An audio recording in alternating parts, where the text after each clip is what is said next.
มาสูงพี่น้องผู้ปันแห้งสื่อข่าวเซียนมีเดียเขาดังเสียงนะคะเนาะมันได้ก่อแมนงานในวันที่17เดือนธันวาคม2025นะคะตอนด่านได้การข่าวค่ะตอนได้ก่อเดียวดังข่าวเอาเกี่ยวกับพี่น้อง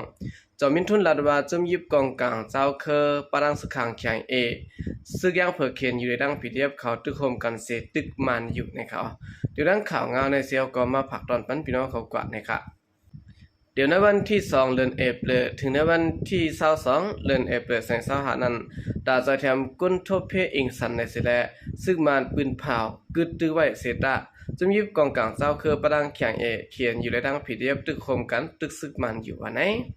จอมินทุนลัดว่าในวันที่13เดือนเอพฤษ2025ขย่ำกลางค่ำ10 โมงนั้นซึ่งทางแข็งเขาตึกปังเศร้าซึกมาในปอกมินละบ้านหมอนั้นอยู่วันเดียวกันนั้นก็หนังเก่าป้อนในยาม7 โมงนั้นก็ซึ่งอย่างแหลง KNPP KNDF ก็เอาต้นตึกยืดตับหอกขาเหมือนกันเมื่อในวันที่12เดือนธันวาคม2025ขย่ำกลางคืน12 โมงนั้นก็และดังในวันที่13เดือนธันวาคม2025ขย่ำกำมงครึ่งนั้นซึ่งยังเผยเขียนอยู่เอาต้นมาปล่อยหมากใส่ตะเภาขาแทงในวันที่13เดือนธันวาคม2025วัยวัน1 โมงนั้นก็ PDF มินโมมาเปิดบางตึกยืดตะปางเศร้าขาในวันอาลากาปะเจเวงมินหมูนั้นวันเดียวกันก็หนังเก่าตั้งจัตลินนั่นก็ PDF เขามาปื้ที่เฮาขาขึ้นเหมือนกันนะคะวันนั้นเสดาลองผ่ายซึกมันเอาตับกลางหาวตึกยื้ออ่ำกึดอ่ำลือนั่นได้ก็อ่ำออกมาหลัดป้าว่าไหนNUC ปืนภาวะแต่เอาวันหับสร้างแก่นนั้นมาต่อถึงวันสร้างแก่นตรงนั้นซึกมันเอาตับกลางหาวตึกยื้อปัดปื้นจึงเมืองปะดังในเมืองหลักแข่งเจแก้งมากวยปากเกอเมืองแข่งซึนันตะ70ปอกปลายคนเมืองรู้ตายซ้ำอ่ำยอมปากปลายว่าไหนค่ะเอาค่ะนั่นก็เป็นข่าวงาภายตั้งในคณะตั้งภายจอมินทุนออกมาลาดนะครับว่าจะอยู่กองกลางตึกยื้อเขานะครับเนาะอันที่เราไม่ได้ก็ได้เป็นป้าซึกขางเคนอยู่ในดัง PDF เขาเสื้อไหนนะครับยังตึกตึกมายื้อมันอยู่นะครับแล้วก็อันเขาเครื่องบินสิแลปล่อยหมากสายขึ้นยี่ก้นเมืองซึ่งแล้วก็ตกปะนะครับเนาะสุดท้ายแล้วข่าวขึ้นมาถ่อมด้วยข่าวงาเกี่ยวกับเรื่องลองปังตึกที่หิมวันลาวะเจเวงผาการนั้นซึ่งมันดูตายมาเจ็บน้ำนะครับภายข่าวซึกขางแข่งออกในว่าเปลี่ยนปางตึกดีหิมวันลาวะเจเวงผาการเมืองขางนั้นเสียแหละภายดังซึ่งมันดูตายมาเจ็บตั้งน้ำในค่ะเดี๋ยวในวันที่13เดือนธันวาคม2025ต่อไปถึงในวันที่15เดือนธันวาคม2025ในย้อนภายซึ่งมันทุซึ่งและภายไล่เป็นปางตึกกันดังซึกขางแข่งเขาอยู่ว่าไหนสื่อข่าวอันอยู่จำแข่งออกในว่าเป็นปางตึกดีวันลาวะในค่ะเนาะเมื่อในวันที่15เดือนธันวาคม2025นั้นคนหันขับตัวตายซึ่งมันตั้งนำอยู่ซึ่งมันจุดเผาวานป้าเขาเงาไล่ก่อแข่งกันไว้อยู่ค่ะเครื่องบินก็มายืดซอยเขาภายซึ่งมันไปกึดโทษซึกว่าไหนเลยหูซ้ำแทงว่าปางตึกในจีเวงผากันนั้นมีป้าปิดุจิตมินเจตันตึกยื้อป้าและตายตั้งนำวันนี้ค่ะภายข่าวแข่งออกในแทงว่าซึ่งมาได้เอาเครื่องบินมาปล่อยหมากตีหิมวันละว่าดันเขาบางตึกในเปลี่ยนมา3 วันยาวค่ะซึ่งมันตีตับอยู่หาก็ยื้อหมากลงซอยอยู่ปิดุจิตมินเจตันและซึกมาคมกันเอาต้นตึกยื้อไว้อยู่ลู่ตายตั้งนำค่ะวันนี้สืบลาในแทงว่าหลายวันมาในซึ่งมันลูกตั้งอินต่อกีโทซึกมาตั้งผาการนั่นแหละสั่งเปลี่ยนปางตึกค่ะภายเขาในลูกตายกว่าหาก็ในเขาเนื้อเส้นตั้งแล้วว่าผาการนั้นก็ซึ่งมันโทซึกมา2 สายซึกอยู่ว่าไหนเมื่อเดียวดัง2 ผ่านให้เป็นบางตึกกันมาอยู่สิแลในวันที่15เดือนธันวาคม2025ปนมาเขาย่ำกลางใน10 โมง 43 นาทีนั้นซึ่งมันตีตับลมตันตาอุนั้นเอาเครื่องมินแก๊สไฟตะมาปึดยืดตีหิมวันแล้วว่าเวียงกับไม้นั่นเหมือนกันนะครับเอาค่ะนี่ก็เป็นข่าวเงาไล่ปากตึกตีนาเจเมืองค้างนะครับดังซึกขางแข่งและดังของซึ่งมันเขาก็ยังตึกเปลี่ยนปางตึกกันอยู่นะครับเนาะสืบเสนอข่าวขึ้นมาถ่อมด้วยข่าวเงาเกี่ยวกับเรื่องแผ่นดินไว้ในห้องหอศาสนาลูกก้อยกวนปังเก่าแห่งปลายนะครับยันเบอร์แผ่นดินไว้ในสิแล้วห้องหอศาสนากวนปังลูกก้อยก่อหมอกเก่าแห่ง6 ปากหลังยาวไหนพ่องลงภายศาสนารัฐกอดีปังกลุ่มลงตาจอยแถมเพศสภาวะอันจะเฮ็ดกว่าเมื่อวันที่12เดือนธันวาคม2025นั้นหนังไหนอันลูกก้อยกวนปังก่อนให้เป็นถาดเจดี5 แห่ง4 ปาก2 สูตรนะครับยกวัดว่าผาเสอ3 แห่ง8 ปาก41 หลังหอสินนายขาว1 ปาก87 หลังและแก้งพลา50 หลังปลีแก้งกาเนี่ยเนาะ1 ปาก36 หลังและแก้งหินดู26 หลังแก้งแข1 หลัง เปลี่ยนเรื่องสีแก้งเรื่องตะเลปาเกอมากวยในปีเตาะเมืองใต้และเมืองยางเผือกเสน่สังฆาเจ้าและรุ่นหลอนกว่า1 ปาก59 ต้นนายขาว55 เจ้า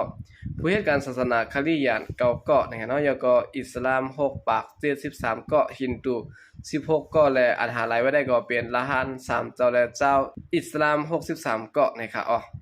เลือสินั้นห้องการภายศาสนานะครับเนาะได้ลงกฎทัดด้วยวัดว่าและคงหอเจอกวนปังเจนั้นอันแล้วเพี้ยวอ่ำจางอยู่สังเศร้าขึ้นเสียอีกในเดมีกว่า43 หลังโฮงเศร้า5 หลังและสังว่าขึ้นแม่กุมลุมลาเสอยู่ขึ้นได้ก็อยู่ไล่ขึ้นซ้ำเต็มมีอยู่20 หลังโฮงเศร้า22 หลังและอันลูกก้อยอิดอีกล้วยซ้ำเต็มมีกว่า4 หลังนะครับออกคันได้ก็เป็นข่าวเงาว่าเสียแผ่นดินไว้นะครับโฮงหอศาสนาลูกก้อยกวนปังกว่าในเก่าเฮงปลายเนี่ยเนาะเลยว่าลูกก้อยกว่านำที่ได้อยู่ในเขาสุบเสนวขาขึ้นมาถ่อมด้วยข่าวเงาเกี่ยวกับเรื่องลองซึ่งมันเก็บซึกมาที่น่าสิเวียงปังร้องพองกวนเมืองกินเสือเนี่ยครับในโฮเลนเอฟหรือในซึ่งมันสั่งให้กวนวันน้ำเพิกตองทีกว่าสิเวียงปังร้องจึงได้บ่จานเข้าหับท่ามการซึกพองกวนเมืองกับกินตาอยู่ตากินนะครับกวนเมืองพื้นที่รัฐก่อที่ดังสื่อข่าวพุทธฮอกเขาว่าไปเสนอหากินหยาบเสียแหละซึ่งมันก็เก้าอยู่ภายหนึ่งซึ่งมันเขามาย้อนเจียมมือโคเรือนในยาวค่ะในวันตองทีปว่าในฮาไลกว่าหับการซึก2 เกาะก้นหลงในวันนั้นกว่าเอาเงินต้องปันเสียเลยย้อนงบงี้เกตัวไว้วันในค่ะเหลือสินั้นก้นเมืองในจีเวียงปังรองก็1 รัฐกว่าที่ตั้งสื่อข่าวคำสร้างเอาว่าที่นั่นวันน้ำเผือกแน่อำก้อมกาซึ่งมันก้อยขาเหมือนหนังจุ้มซึกปิดุจิตปาโอเพียนโอไกมีลองเก็บขอนย้อนเงินเก็บก้นกว่าหับท่ามการซึกมาหลายปอกหลายกำเยาะย้อนก้นในพื้นที่ซ้ำอ่ำขาบทำการซึกและเอาเงินต้องปานเสียและย้อนอุปองงบงี้มากูเลือนต่อถึงยามเดียวแต่เอาเงินปันตอนตาก้นในพื้นที่เตรียมได้กว่าหับทำการซึกนั้นก้นวันในทั้งหมดได้รวมกันเงิน1 เฮือนแล้ว6 เข่งป้าเสียและปันกว่าในค่ะเดี๋ยวในปี2024ว่าเสียซึ่งมันปืนเผาหับทำการซึกยาวนั้นนอกจากเสียน่าจะเวียงปังรองยาวเหมือนหนังเวียงหลงตนตีเวียงหัวโป้งเวียงสีแสงแดดเวียงหยองหวยซึ่งในมีซึ่งมันเก็บซึกก้วยอ่ำกาจุ้มซึกปิดุจิตปาโอเขาก็เก็บเอาก้นหนุ่มกว่าเพื่อการซึกตั้งน้ำกำพองถึงดีไลออกหน้าซึกเสียและลูกตายกว่าก็มีในเขาเอาคันนี้ก็เป็นข่าวเงาในการลองอ่านผาดังของซึ่งมันเขาในการคึงเขาเก็บซึกมาแทงในการดินเนอร์จะเวียงปังร้องในเขาสืบเสนวข่าวขึ้นมาถ่อมด้วยข่าวเงาเกี่ยวกับเรื่องปฏิการเมืองอันซึ่งมันกำยันจะแถมก้นเมืองดินเนอร์น้องห้วยซ้นตาปางต่างๆวันไหนค่ะดินเนอร์น้องห้ายาซึ่งได้บอจานั้นปฏิการเมืองอันซึ่งมันกำยันปันแห้งไว้นั้นลงซอยแถมก้นเมืองทุบเพแผ่นดินไว้เสียแล้วห้วยซ้นก้นเมืองตาปางต่างๆนะคะดินเนอร์น้องห้ายาในย้อนเปิดแผ่นดินไว้เสียเพิ่นยีลูกก่อยนโพเฮงหลังก้นเมืองเลยลูกตายจอม1 ปากไปดูหลังซอยแถมเฮาแห้งในค่ะกวยกาซึ่งมันหามแห่จุ่มจอยแถมตั้งนอกอ่ำปันเข้าจอยจุ่มมันซึ่งมันหยุ่มใจนั้นกวยไหลขว้างเข้าจอยแถมนี่ค่ะในวันที่13ปนมาในจุ่มนางยิงเนินหนองลาดวาดมีจุ่มจอยแถมจุ่ม1ลงปืนตีจอยแถมคนทุพเพเสิและมีรองห้วยสนกุนเมืองหาใส่แคบแม่ปันเขาพองปังเลือกตั้งอันเตจัดในห่างปีในวันนี้ค่ะลองในพ้องจอมซิกซึ่งมันมินออนไลน์ฮอดถึงดินเนอร์หนอง5ยานั้นก็มีก้นเตรียมดิกสาวเจเสและปืนไว้ตีก้นกว่ามาน้ำเตรียมไว้ว่าอีหลูก้นเมืองเจือนทุบเพแผ่นดินไว้พองอย่ามาห้อยสนลองเลือกตั้งพองลงซอยแถมมาในเขานอกจากนั้นก็เตรียมใส่ป้าเนื้อผ่ามือเสียและถ่ายแคบห่างต่างเพศบุกป้าเหมือนกันนะคะจุ่มนางยิงในหนองลาดว่าอันลงซอยแถมโลเสียและห้อยสนตากปังเลือกตั้งได้เปลี่ยนปฏิสังสีค่ะปฏิในหนองปฏิพีและจุ่มมุนเจ้ามาปะตะหักเสือศาสนาเสือนันป้าวันไหนน่าจะวิ่งอย่างหอยในหลอกเลือเสียไรทบเพแผ่นดินไว้เสียลูกตายกันยาวซึกมาในดังจุ่มซึกปิดุจิตปาโอเอาเครื่องมิ้นปึดยื้อเอาเครื่องลงปึดยื้อเฮ็ดให้คนเมืองลูกตายจอมแท่งเลยค่ะเอาคันนี้ก็เป็นเงาลายตีเนาะ5อย่างนะครับเนาะพองคนเมืองทบเพอยู่ในตั้งไผ่จุ่มประดิษฐ์เขาในเอาตื้อตั้งคนเมืองทบเพในเสร็จแล้วลงซอยแถมเสร็จหาเสียงเนี่ยเนาะหาเสียงกลางซะให้คนเมืองกำแถมบันเขาที่ในบางเลือกตั้งอันนี้จะเฮ็ดในวันในเขาด้วยการบ่เป็นต่างจุ่มเข้ากว่าหาซอยแถมซัมบะเคยปันกว่าเนี่ยเนาะได้ไล่ย้อนความที่ว่าเฮ็ดสังเข้ากว่าไหลนะครับออกกำเดือนสุดในก็ยินจมนับยามคงมันถึงพี่น้องผู้กำแถมปันแฮวเขาดังเสียงอยู่เขายินจมนับยามยามนำเสข่าวใจก็เรียกมาสงค่ะ